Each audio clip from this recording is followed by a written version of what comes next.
Mëkati tjetër që e ka përmendur autori rahimahullah është idha'ul jar, do të thënë shqetësimi ose dëmtimi i fëmijët.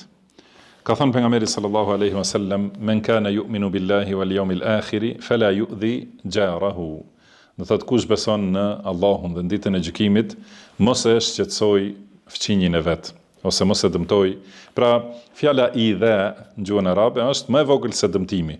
Do thënë diçka shqetësim ose ti shkaktos diçka mungesë rahatis, edhe nëse nuk i bën dëm realisht, do thënë nuk është dëm, mirë po nuk e le të qetë.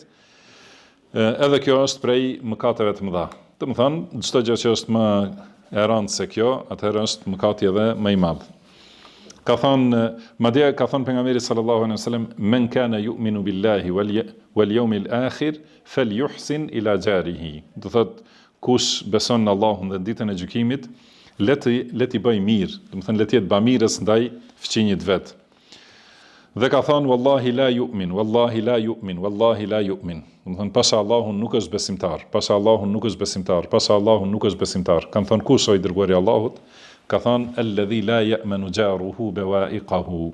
Do të thënë ai që prej shqetësimeve të tij nuk është i qetë fëmijë i tij.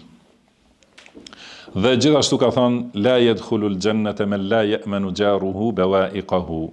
Pra nuk hyn në xhennet ai që fëmijë i tij nuk është i sigurt prej dëmeve të tij, ose nuk është i sigurt, do të thënë prej veprimeve të tij, nuk e di se çka mund t'i ndodh prej fëmijët. Nëse është në këtë gjendje ky fëmijë, do thotë është që nuk hyn në xhennet.